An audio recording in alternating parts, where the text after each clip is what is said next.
hemorragias de la segunda mitad del embarazo. Vamos a hablar de placenta previa, del desprendimiento prematuro de la placenta no inserta. La ruptura uterina lo vamos a dejar para cuando llevemos hemorragias durante el tercer periodo del trabajo de parto. Y vamos a hablar ahora de lo que es la basa previa. Vamos a recordar que el manejo inicial se centra en evaluar lo que es el bienestar materno-fetal. Si la mamá no está bien, hay que sacar el producto.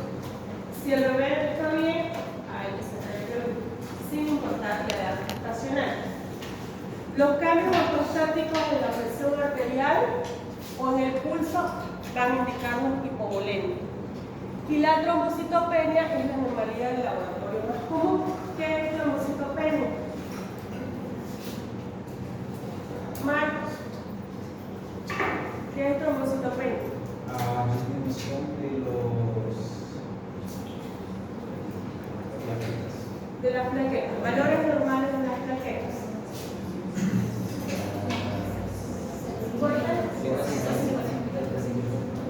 Ya, de 150.000 a 350.000, ustedes van a ver que algunos laboratorios manejan hasta 400.000.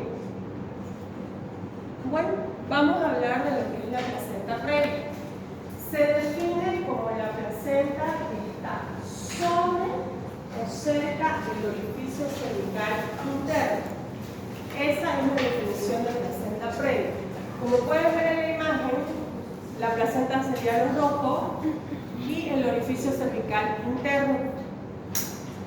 Ecográficamente lo podemos ver de esta manera: placenta y orificio cervical interno. El libro de Schwartz, que es el que ustedes manejan, lo clasifica en 4. La placenta previa total, o también llamada placenta previa oclusiva total, la oclusiva parcial, la marginal y la placenta previa de inserción baja. Hablamos de placenta previa total.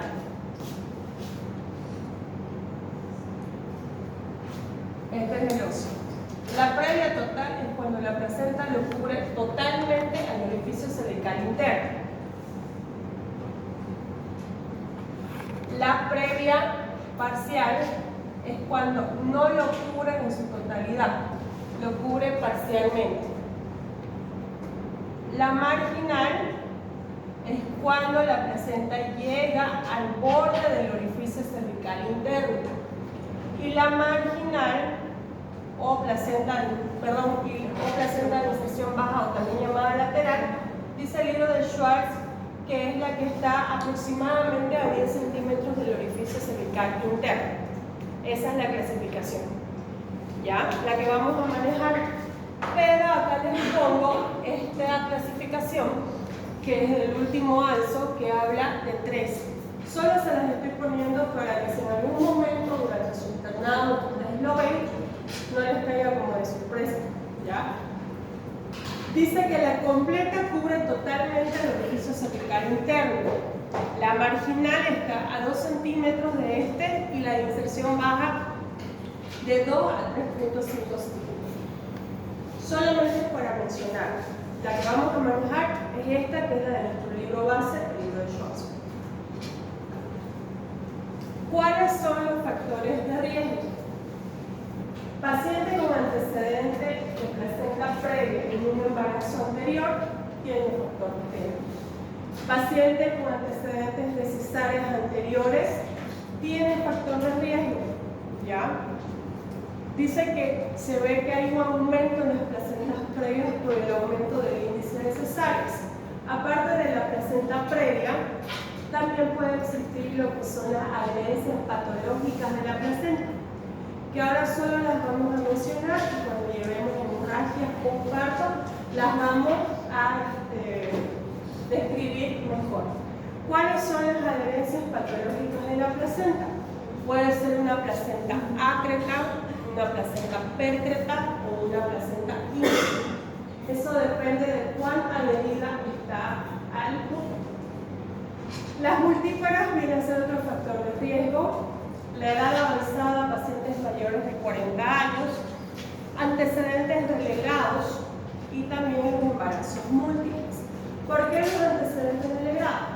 Cuando hacemos un legado, al usar la lega, a ir haciendo el vaciamiento del útero, muchas veces seguimos legando y ya estamos sacando tejido endometrial, ya no solamente los restos. Ustedes se van a dar cuenta porque el sangrado cambia. Primero el sangrado es oscuro, cuando ya no hay restos, el sangrado es rojo y burbujeante, ¿ya?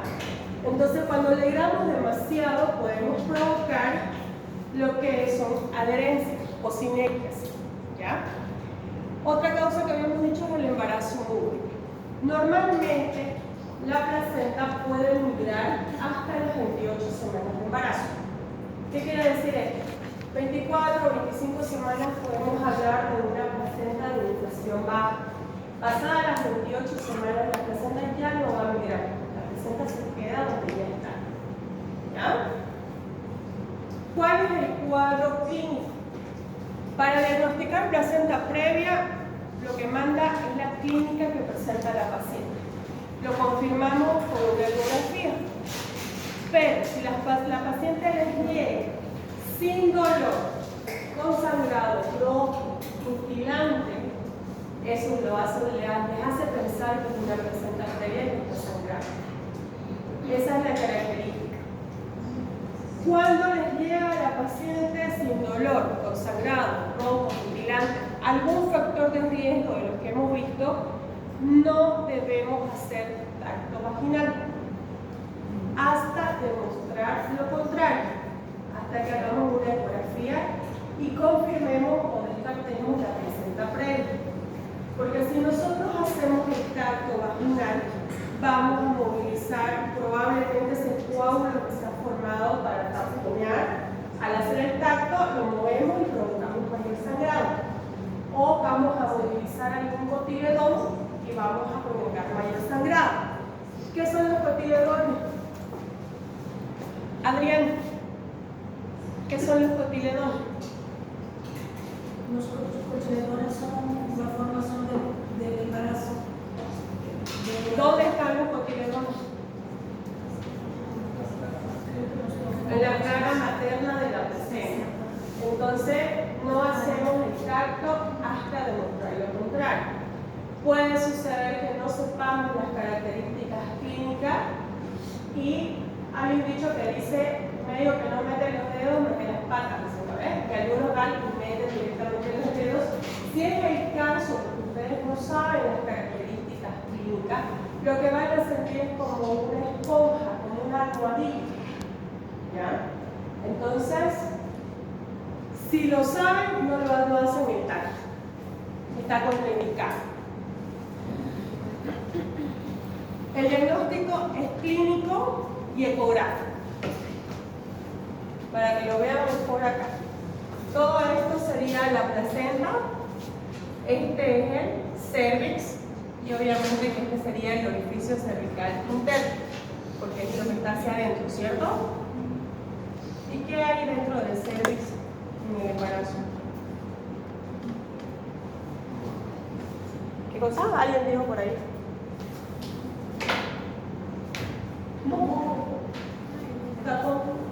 Tapón mucoso, moco cervical, eso está dentro del trayecto del cervix. Diagnósticos diferenciales. Si ustedes hacen una ecografía y ecográficamente la placenta está insertada en su lugar, tenemos que hacer diagnósticos diferenciales. Puede ser una cervicitis hemorrágica, es decir, un estropio que esté sangrando.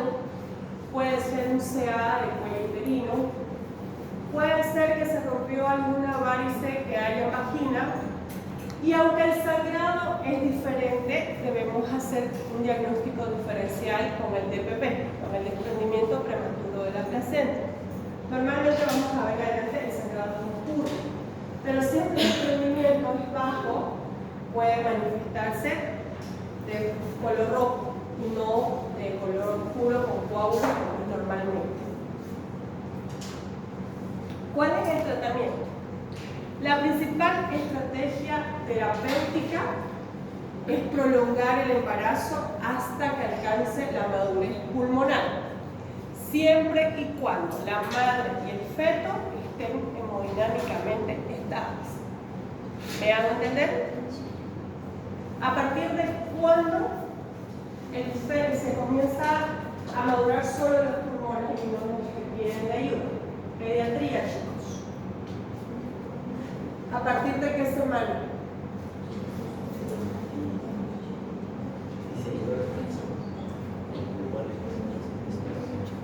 La maduración pulmonar es la alternativa que se puede hacer entre las 24 y las 34 semanas.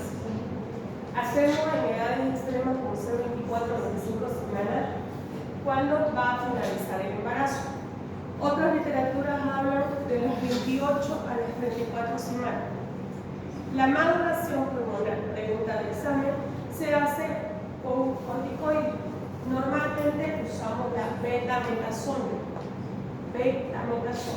También algunos colegas utilizan la Dex, pero nosotros vamos a manejar la betametasona. La betametasona viene en presentaciones de ampolla de 8 y de 4 miligramos. La dosis de maduración pulmonar son 12 miligramos cada 24 horas intramuscular por 2 dosis. ¿Ya? Es decir, que si se coloca hoy a las 10 de la mañana, mañana a las 10 de la mañana es la segunda dosis. Solo son 2 días.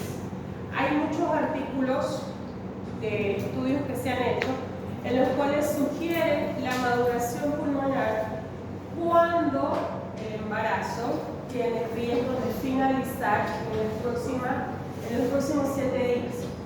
¿Me van a entender? O sea, la maduración pulmonar solamente les va a durar 7 días. Y si decimos la paciente está concentrado, pero está hemodinámicamente estable, sabemos que probablemente no controlemos el sangrado, tengamos que interrumpir dentro de las siguientes 48 horas y podemos hacer maduración pulmonar. Para la maduración pulmonar sería 5 ampolla de 12. La ampolla viene de 4 y de 8. La dosis es 12 miligramos. ¿Ya? Normalmente, ¿qué hago yo? Indico 3 ampollas, que serían los 12 miligramos, 3 ampollas de 4. ¿Ya? Efectos adversos. Si ustedes van a indicar maduración pulmonar y van a indicar laboratorios, lo primero que se hace son los laboratorios. Y luego se hace la maduración, porque puede provocar leucocitosis y hacernos creer que hay algún proceso infeccioso. Puede provocar hiperglicemia en la madre y puede provocar retención de líquido. Esos son los efectos adversos. Tenemos 2 conductas. Primero, el expectante.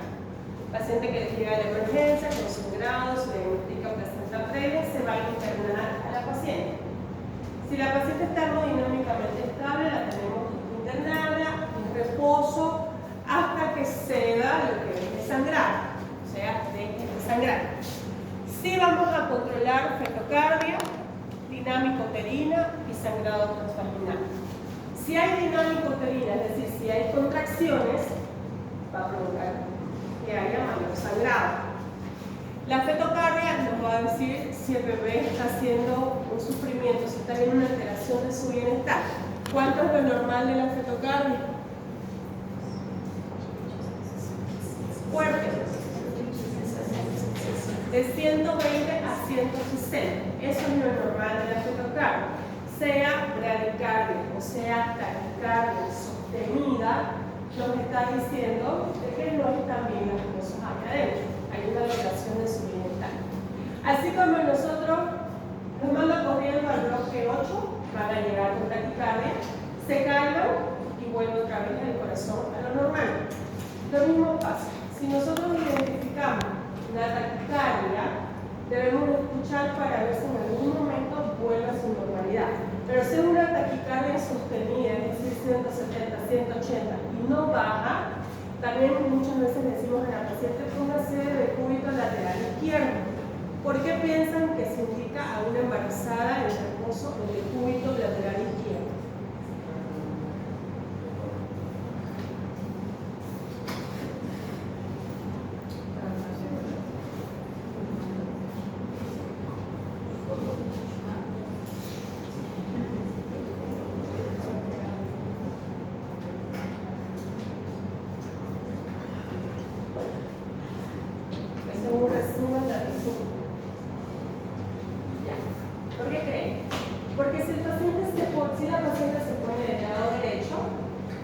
va a haber compresión del umbral del vaso. ¿Ya? Entonces siempre se le sugiere el lado izquierdo para que haya un mejor flujo sanguíneo. Estamos hablando de qué vasos. ¿Qué? La cava, la ilíaca, entonces, para eso siempre se les indica a las pacientes que se recuesten del lado izquierdo. Vamos a hacer la maduración pulmonar, ya dijimos cómo, y vamos a indicar útero inhibidores. ¿Para qué? Para evitar que haya contracciones y esto provoque mayor sangrado. ¿Qué uteroinhibidores vamos a usar? Podemos usar propenoxato, podemos usar metilbromuro de iosina, podemos usar combinados, propenoxato, nastrolixinato de lisina. Ya dijimos en la anterior clase que trabajan a nivel ¿de dónde trabajan? Son anticolinérgicos que trabajan a nivel del músculo liso, lo relaja el músculo liso del útero. Ahora, si tu paciente está internada, tiene el diagnóstico de placenta previa, en la internación tú vas a hacerle todo lo que es su prequirúrgico. Laboratorios de rutina, vas a solicitar valoración cardiológica y vamos a solicitar paquetes globulares, porque hemos dicho que hay un riesgo de una adherencia patológica de la placenta y muchas veces cuando están adheridas patológicamente pueden terminar en una histerectomía. Entonces tenemos que tener reservas de paquetes globulares. Y la conducta sería una cesárea. Puede ser una cesárea de emergencia o una cesárea programada. Hay pacientes chicos que tienen placenta previa y que no manifiestan nada. Se diagnostica, se le indican los cuidados, que incluyen a veces hasta evitar las relaciones sexuales durante el embarazo para evitar sangrados. Y las pacientes llegan tranquilamente a las 37-38 semanas. Hay otras pacientes que hacen la emergencia y que debe ser interrumpido el embarazo antes. ¿Tienen alguna pregunta hasta acá? ¿Tienen alguna duda? ¿Ha quedado claro todo? Hoy lo sé todo. El día del examen no sé nada. Así que pregunten ahora si está todo claro. Ahora sabemos todo, y el examen. Con el examen ustedes saben todo. Ya, ok, entonces seguimos con el avance. Vamos a hablar ahora del desprendimiento prematuro de la placenta normoinserta. Es una placenta que está implantada en su lugar, pero que se ha desprendido. Como ven en la imagen, vendría a ser la placenta. Esto viene a ser el hematoma o los coágulos y el útero. Ya, se desprendió la placenta. ¿Cuáles son las causas? Pueden ser los síndromes hipertensivos del embarazo. Puede ser una paciente que ya es hipertensa crónica o una paciente preeclámptica. Los traumatismos, pacientes que se caen de su propia altura. Muchas veces al caer la paciente bajando por tal imagen de las escaleras por contragolpe, al caer por contragolpe puede romperse las membranas o desprenderse la placenta. Por agresión física, por algún accidente de tránsito pueden ser las causas.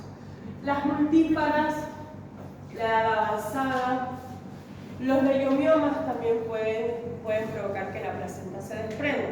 No nos olvidemos, o mejor dicho, recordemos, cuando han visto ya miomatosis en gineco, los miomas son hormonos dependientes y muchos de ellos crecen a la par del embarazo. Y esto puede provocar que la placenta se desprenda a lo que ellos van creciendo. Las malformaciones uterinas. ¿Qué malformaciones uterinas? Puede ser el útero idelfo, el útero bicorne. ¿Qué son estos? Son anomalías mullerianas que se dan durante la vida embrionaria. Es decir, cuando nos estamos formando como embrión, el útero idelfo son dos úteros. Pueden tener dos cuellos o puede ser un solo cuello. Y cuando la paciente se embaraza, puede embarazarse solo de acá o puede embarazarse solo de acá. Luego tenemos el dicorno. Es un útero que la literatura lo describe como un corazón. Puede tener un tabique parcial o un tabique total. Entonces, estas anomalías pueden provocar que se desprenda la placenta. Son anomalías mullerianas. El cordón umbilical corto puede ser otra causa. ¿Cuánto mide el cordón umbilical? Amanda. ¿Tú eres Amanda, no? ¿Cómo te llamas tú? También. ¿Cuánto mide? ¿Quién es Amanda? Me acuerdo de un nombre que yo tenía. Amanda Marcos. De la clínica cabeza craneal. ¿Cómo te llamas? Adeniso. Amanda, ¿cuánto mide el cordón?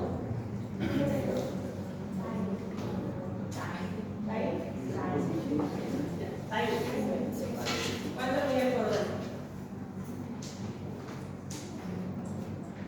El cordón mide, dice la literatura, de 50 a 60 centímetros. ¿Ya? Puede ser más corto o puede ser más largo. Eso no lo vamos a poder diagnosticar ni siquiera ecográficamente. Es nomás cuando sale el cordoncito de la criatura, ahí uno lo ve si es largo. ¿Cuántas arterias y cuántas venas tiene el cordón? Una vena y dos arterias. ¿Qué están envolviéndolo a este cordón? ¿Qué lo envuelve a este cordón? La gelatina de guarda. Ok, gelatina de guarda. ¿Ya? Entonces, un cordón umbilical corto también la puede desprender de la placenta. ¿Cómo nos damos cuenta nosotros de que el cordón es corto? En un trabajo de parto, la paciente puede completamente estar borrada y le vienen las ganas del pujo. Si no tiene circular de cordón, porque el circular sí lo podemos diagnosticar por ecografía. Si no hay circular de cordón, ella tiene las ganas de empujar y se ve que desciende y es como si lo jalara algo para atrás, otra vez se vuelve en los cordones cortos o en los circulares de cordón cuando están muy tensos, lo mismo, uno ve la vagina, ve cómo va descendiendo la cabecita y de allá otra vez se sube para arriba, es como que hay algo que lo vuelve para atrás. ¿Ya? El DPP tiene grados para su clasificación de acuerdo a su clínica. Grado 0 es un DPP asintomático, lo más probable un hallazgo ocasional. El grado 1 habla de que hay un sangrado escaso, la frecuencia cardíaca en la madre y la presión arterial son normales. El grado 2 hay un sangrado moderado, comienza a haber una sensibilidad, pero es una sensibilidad de moderada a grave. Posiblemente haya una hipertonía uterina. ¿Cuánto es el tono del útero? El tono del útero. De 8 a 15 milímetros de mercurio. Ese es el tono normal del útero. Cuando sobrepasa los 15 milímetros de mercurio, comienza a manifestarse ya las contracciones uterinas. ¿Cómo se llama la fisiológica? Las que van, vienen, aparecen una al día. ¿Cómo se llaman esas contracciones? ¿De Braxton? Las de Braxton, ¿ya? Entonces, puede haber una hipertonía uterina, va a comenzar a haber taquicardia materna y cambios ortostáticos de la presión arterial. El estado fetal va a ser no satisfactorio y va a haber una hipofibrinogenemia, es decir, disminución del fibrinógeno. ¿Qué es el fibrinógeno y cuánto es su valor normal? ¿Dónde está mi hija?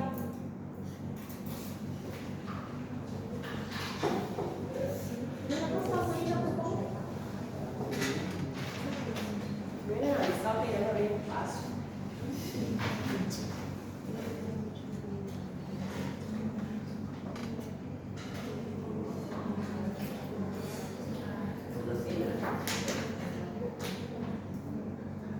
Ya empezó. ¿Qué es el fibrinógeno y cuánto es su valor normal? ¿Ves una proteína o no? ¿Ya? ¿Ves una proteína?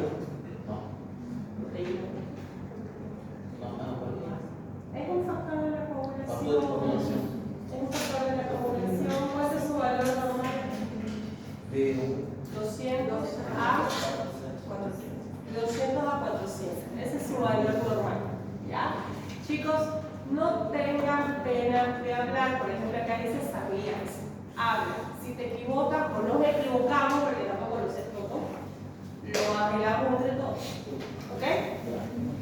El grado 3, la paciente va a presentar un sangrado transabdominal abundante. La característica del sangrado en el DPP dice que es oscuro con coágulos y sí hay dolor. Es un diagnóstico diferencial con la placenta previa. El útero va a estar hipertónico, sobre todo en el lugar donde se ha distribuido la placenta, va a haber un mayor dolor en ese lugar. Va a haber hipofibrominemia. Al haber una alteración en la coagulación, puede provocar una coagulación intravascular diseminada, un C. Y esto llevar primero a la muerte fetal y por consiguiente a la muerte de la madre. ¿Está claro? Muy bien. El cuadro clínico comienza con el dolor abdominal que es intenso, va a haber una hipertonía uterina y la hemorragia que ya dijimos que es oscura y con coágulos. ¿Ya? ¿Podría repetir qué es el sí? Coagulación intravascular diseminada. ¿Quieres hacer un trabajo de coagulación intravascular diseminada? Yo ya hice este trabajo final. Prepararme sobre coagulación intravascular diseminada, qué características clínicas, cómo se manifiesta, todo. ¿Ok? Y ya lo vamos a hacer tu trabajo final.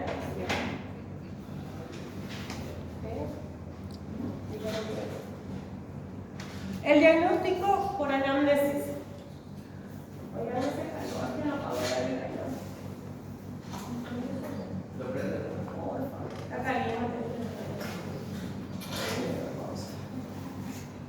Ya. El cuadro clínico, primero está la anamnesis.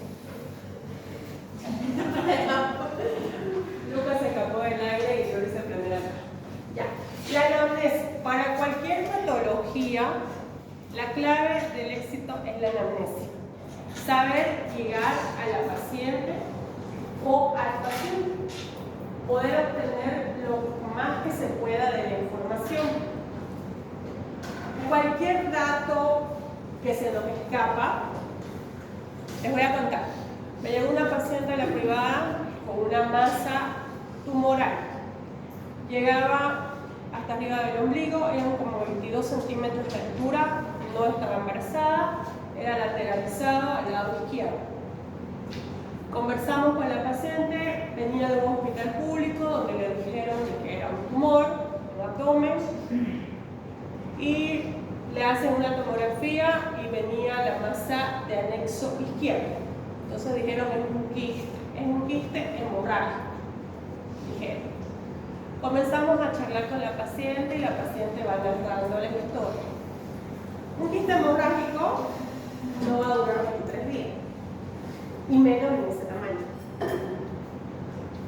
En lo que vamos charlando, comienza con dolor, va aumentando el tamaño, y ahí me dice que había hecho fiebre. Del público, cuando ella solicita su alta, hacen un resumen para que ella vaya a algún hospital o a alguna clínica. En ninguna parte decía que había hecho fiebre. Entonces yo le digo, ¿no has hecho fiebre? Me dice, sí, doctora, hice 4 veces y tomaba paracetamol. ¿Saben qué era? No era ni un tumor ni un quiste hemorrágico. Era un absceso tubo ovario.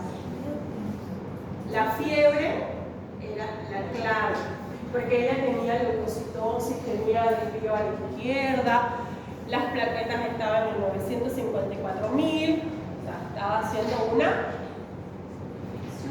sepsis. Estaba haciendo una sepsis. Saqué 1.000 ml de líquido purulento. Se los voy a mostrar cuando acabemos, se los voy a proyectar ahí para que lo vean, si es que se puede ver. Pero 2.000 ml de líquido purulento. Era pus, así se me rompió la masa al querer sacarla, porque hicimos una incisión mediana, supra e infraumbilical. pero era muy grande la masa. O sea, lo que la quisimos sacar, le sacamos la cápsula, ahí no reventó, y era pus, y no dejaba eso. ¿Ya? Entonces, mucho tiene que ver ciertas cositas que nosotros tal vez lo pasamos por alto. Nuestra anamnesis nos va a llevar a una hipótesis diagnóstica que la vamos a confirmar con el examen físico y con los laboratorios. Pero mucho tiene que ver eso. Y que ustedes observen a su paciente, que ustedes la miren. He tenido pacientes con tatuajes acá, pero que si tú los detallas bien, debajo tenían cicatrices de intento de quitarse, de suicidio, y que como ya superaron el momento, se tatuaron encima para que no se vean. Pero tú observa, mira cómo llega tu paciente, qué te dice, si lo que te está contando es con temor, porque hay algunos que dicen, comienza a sangrar, me dolió, no estaba haciendo nada, y ellas te van demostrando que sí hicieron algo en su forma de, porque llegan con un ataque de histeria, ¿no? Algunas sí llegan súper controladas, otras llegan fatigadas porque han hecho algo. ¿Ya? Ajá. Entonces, ustedes por medio de la anamnesis pueden llegar a un diagnóstico. Seguido lo confirmamos con la ecografía, en la cual se va a ver la placenta, y ese es el hematoma retroplacentario, porque está por detrás de la placenta. Y obviamente vamos a hacer todos los laboratorios, incluido tiempo de coagulación, TP, sangría, todos los que son factores de coagulación.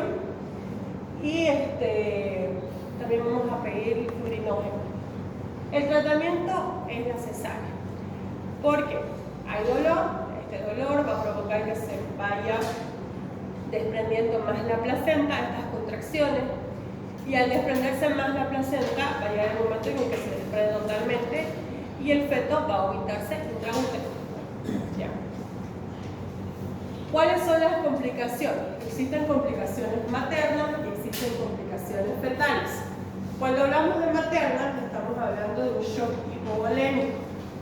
Clínicamente, ¿cómo se caracteriza el shock hipovolémico? Hipotensión, taquicardia,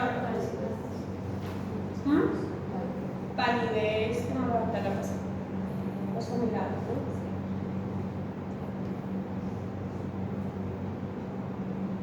Talia o Talia. Hipotensión, taquicardia,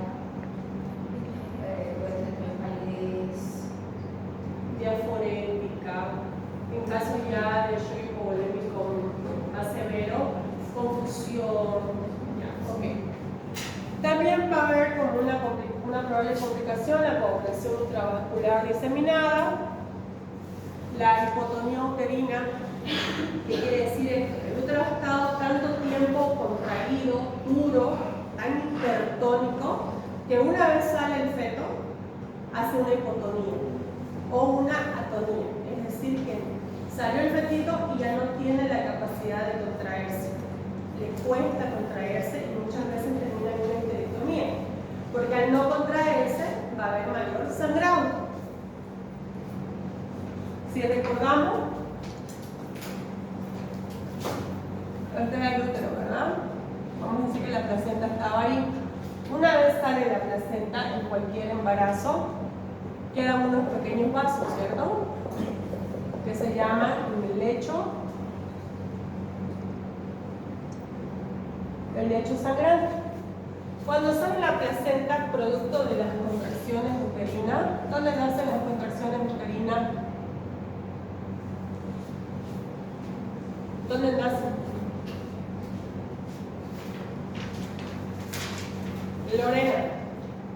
Lorena Rodríguez. Lorena, ¿dónde nacen las contracciones? En los cuernos uterinos. Nacen en los cuernos y se irradian en aproximadamente 15 segundos y lo llenan a todo el útero. Entonces, una vez sale la placenta, que se llama alumbramiento, estos microvasos que ven acá, producto de las contracciones, se van a cerrar. Pero si no hay contracción, va a seguir sangrando, el útero se va a poner blando y la paciente continúa sangrando. Antes de llegar a una histerectomía, que es la conducta definitiva, vamos a usar oxitóxico. Primero de elección es oxitocina. Si la paciente no es hipertensa, podemos colocar normometrina, podemos usar misoprostol, podemos hacer técnicas quirúrgicas como la técnica de Belinch, que son puntadas que se dan en el útero y este es el útero y como lo aplastamos, vamos a decir, y ahí damos puntadas para que esté bien cerradito. Pero si no hay respuesta ante esto, entonces la conducta definitiva es la histerectomía. Otra probable complicación es el útero de Cuvelier.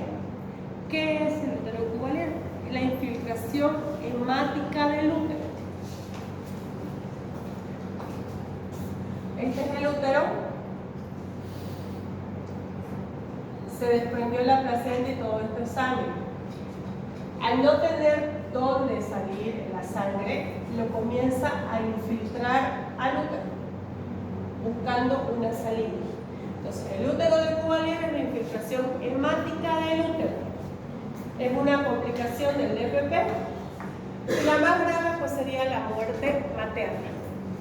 Cuando hablamos de complicaciones fetales, tenemos el estado fetal no satisfactorio, la prematurez, porque no importa la edad gestacional, se interrumpe el embarazo si se desprende la placenta. La prematurez puede llevarte a hipoxia, a distrés respiratorio, provocar anomalías en el sistema nervioso central y por último la muerte fetal.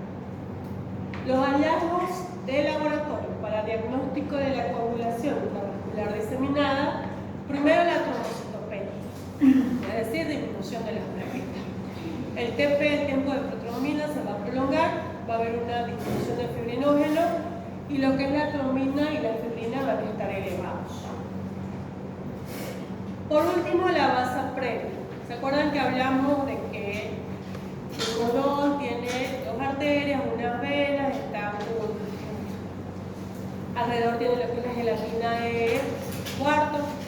¿Qué es la basa previa? Es cuando estos vasos sanguíneos fetales están desprotegidos y van a pasar a través de las membranas. Se van a situar por delante de lo que es el orificio cervical interno. ¿Y cómo sospechamos de una basa previa? Sospechamos por la clínica, es decir, que se produce una hemorragia vaginal después de que se rompieron las membranas.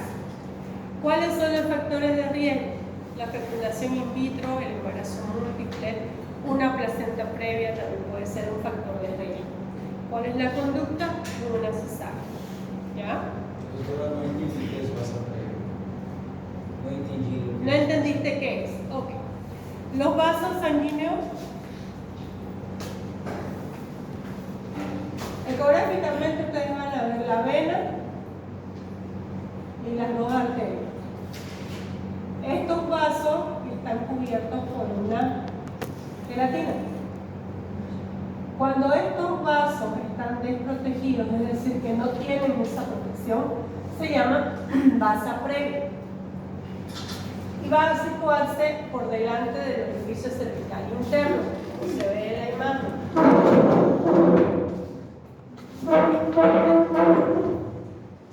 Como se ve aquí en la imagen, están por delante de la presentación sobre el orificio cervical interno y están desprotegidos. ¿Está claro? Sí. Ok. Y dijimos que la conducta es la cesárea. ¿Tienen alguna pregunta? ¿Tienen alguna duda?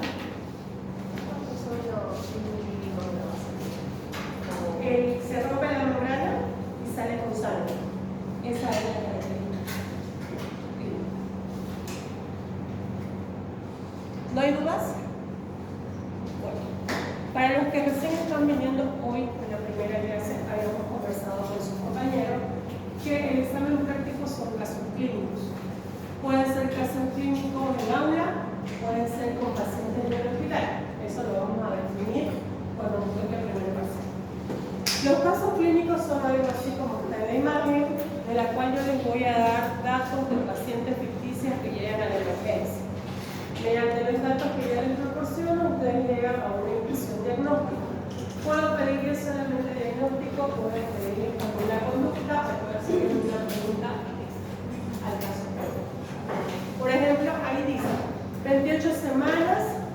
años, 35 semanas, refiere que hace más o menos 2 horas sufrió caída de su propia altura mientras se duchaba.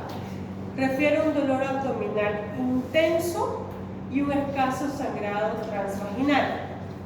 Al examen físico, la presión está en 90-60, la frecuencia cardíaca materna está en 120, el útero está con una altura de 32 centímetros, una fetocardia de 108 latidos por minuto, el cuello está reblandecido con un sangrado con coágulos en moderada cantidad. ¿Cuáles son? Uno, el antecedente, la caída. Ok. Tiene un dolor intenso y un sangrado escaso, dice ella cuando va a la emergencia. Ustedes revisan, está en 90-60. Cuando la paciente llega a la emergencia, ustedes le piden el cartón prenatal y el cartón prenatal ella tiene basales de 120-80. Tiene una taquicardia, tiene una bradicardia y tiene coágulo sangrado con coágulos en moderada cantidad. ¿Cuál es tu impresión diagnóstica? Un desprendimiento prematuro de placenta. Y si les digo que me lo clasifiquen de acuerdo a sus grados, ¿qué grado sería? Grado 2. ¿Cuál sería la condición?